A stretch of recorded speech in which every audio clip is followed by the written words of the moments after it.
Yeah, excited about the opportunity to continue Big 12 play. We know it's difficult on the road. Every night you watch a game in the Big 12, it's extremely competitive and physical. Um, Having faced a team coached by Coach Porter Mosier, just he always has them prepared. I mean, defensively, offensively, they're going to have a great plan, and obviously they've gotten more aggressive in the way they played. I think the game on both ends, defensively and offensively, in our league. I think it's all one game seasons, and you just got to be prepared for the game that you have in front of you and do the absolute best you can to put ourselves in position to win the game, and it's going to be extremely difficult. And obviously Oklahoma lost to Texas at home, and know that that'll create an edge to this environment that we're stepping into on Saturday. Well, I was going to kind of ask you, do you expect Oklahoma to have a little bit more sense of urgency after that loss to Texas and not wanting to lose two on their home floor like that? In this league, I think everybody knows there's a sense of urgency. And people say, is there going to be more of a sense of urgency? I'm not sure that's the case. I think what you end up doing is maybe trying to dive into some things that you knew over the course of the year that maybe you needed to make some adjustments on, and it makes you quicker to make them. And I'm not sure exactly what that will be going into this game. I just know that he's as good as it is as there are in the country at making adjustments, and they'll have one for this one. What's the area you think you guys kind of need to shore up a little bit here now that you're about a third of the way through conference play? Yeah, our Achilles heel, and it will be this way. It will be our rebounding. It'll be our ability to keep people off the glass. And the better we rebound the basketball, the better we'll play. And it was an issue on Saturday against BYU. I mean, they got a lot of offensive rebounds, and it put us behind and creating extra possessions. And those are opportunities we could take advantage of and get in some transition, which we're better in. And so for me, rebounding is going to be the biggest area of improvement, and I think it'll be that way all year long. Coach, it seems like they have some pretty quality guards in Uzan, and just their ability to score. I guess what do you see from them? How do you defend them going into this challenge this weekend? Yeah, I mean, when you talk about the Big 12 and great teams, you talk about great guard play, and they've got great guard play. They're really skilled in the middle of the floor at creating offense. Obviously, McCasland being a guy that you got to key on and find a way to limit his great looks. I mean, he makes them, and he puts you in a lot of difficult situations. Uzan, just from a team standpoint, keeps great flow, and he's got great guard play. I guess how much did this, like the midweek having that off, did you get your guys off a day or two to kind of rest them up before you head into this? How much does that help forward? Yeah, the bye came at a great time for us. We needed a little breather there. We play guys some significant minutes. We did give them a couple days off in between our game Saturday and this game coming up against Oklahoma. We spaced them out. We didn't do them back to back. Felt like the rhythm would be important to keep that, but it was extremely beneficial to give us a couple days off to get our legs back under us. And with the way that Oklahoma defends you, it seems like they're a little susceptible on the perimeter. And they rebound pretty well. I guess what do you see from them defensively? And I guess if you had to make a pick, who would be able to shine this week? I mean, they just play extremely hard. I think they have a couple different ways that they're changing their ball screen coverages, and they are making some adjustments, it looks like, in the last few games to who they want to play and how they want to play. They're an effective team when they can turn you over.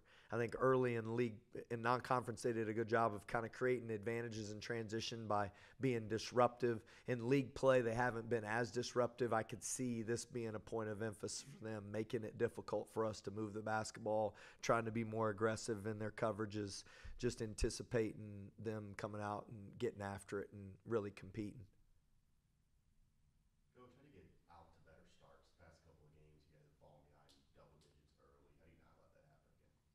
Well, as long as the result at the end is about learning and getting better. I mean, I think our team having less experience than maybe some other teams and competing in the Big 12, the simplicity of what you do and how you prepare for it.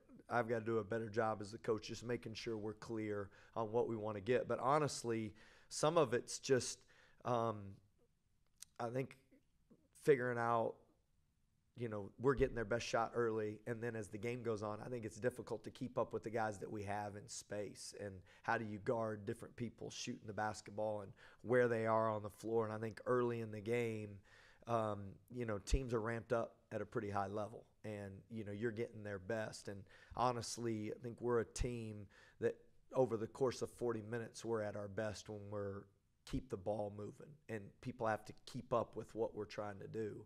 And early in the game, I do think people's energy are better, and it makes it more difficult for us to really create an advantage. I mean, when you look at our team, we're not the most physical team. And so early in the games, when you can overpower people physically, it really gives you an advantage, where our team is going to be more ball movement and trying to keep people in space and trying to guard people. Our guys, I think we can really shoot the ball. So, we've definitely improved over the course of the game. I've got to do a better job giving us a better plan early. With 10 teams within 1.5 games of the lead and only one team that's over 500 on the road, how important is going into Norman and coming back with a win? I think it's funny how you look at schedules. You just look at it and you go, man, if we could just win this one. Man, if we could just – well, I think that's going to be all 18 of them. So it's not going to be that complicated in our league. I mean, everybody looks at it like that every night. There's no way you can look at anything and go like, hey, this is going to work out for us if we just get this. Nah, honestly, you better be about process and getting better every day. And so if I told you this game was more important than the other, I'd be lying. I mean, I think this is as important as it gets, and every game's as important as it gets, and you better approach it that way, or you'll be looking up at the standings as opposed to the other way around. What does it say about the turnaround that you've been able to make in every place you've been, being able to turn around teams that have struggled? And what does that say about your team, that they've taken the coaching and taking that turnaround to heart? Yeah, what you'll find, I think, on teams that win, and I appreciate this about our team, is there is such a high level of approach by everybody, and I can't say this. This is like the most important thing. And I talked about Mike Neal, our trainer, and I talked about Dave Smart and Matt Breyer, Matty B, we call him, and Coach AC, Achoki Moikobu. You look at Luke Barnwell. I mean, like, Luke Barnwell won a national championship at the prep level. I mean, you don't do that by accident. There's an expectation across the board, and I can tell you this too, like, nobody cares who gets the credit. Nobody. Like, there's not one person on our staff that's like, hey, it'd be cool if I got on the radio show tonight. Like, as cool as Wes is, it's not a good enough reason for them to go to the radio show. I genuinely believe this. Like, our team takes on that heart, and it's the heart that you give everything you have every day, and then you make it about others. And when you do that, I honestly think you have success at a level that's maybe higher than what people think it should be. Coach, having this bye, have you seen the guys recharged, ready to get back into this gauntlet? Yeah, definitely. When you see the beginning of our practices, we've had a little more zip to us. I thought before we went into that last practice against BY, you could tell that the wear of the games had started to take its effect on our team. I do think we've got a tough group, that the longer we play, the better we get. But just initially, to start games, to your point, to start practices, I could see a different zip to us with having a few days to recover. What's been the biggest surprise to you about this group of guys? I'm not sure I'm surprised by anything other than with this group, other than what we do in timeouts and how you communicate to each other over the course of the teams. Vet teams, they talk to each other, and it's not always just the coaches communicating. I mean, really, they're trying to problem solve themselves. And sometimes, at this point, there's still kind of more of a, hey, this is what we need to do. And I see with our team, there's a real dialogue of what we need to do together, and it's them talking to each other out of these timeouts. And at the end of the time, at the end of our practices where, I may communicate something I think's important. They're starting to talk about what's important as we go on the road to play OU. So anytime you can have that type of leadership where it's starting to become what they see as needs to happen, then I think you grow quicker. And this group really is communicating with each other all the time about things that we need to improve on. I think it's not pointing the finger communicating. There's a difference. It's like, hey, you need to do this. No, it's like, hey, this is what we need to do. And I sense a real belief in each other and a communication that allows them to get better quicker than as opposed to it just coming from coaches. 5 years ago today was the groundbreaking for the Womble. Can you just talk about what that building means to this program? Yeah, I mean, you want to talk about the greatest basketball practice facility in the world. I mean, we have it. That's remarkable.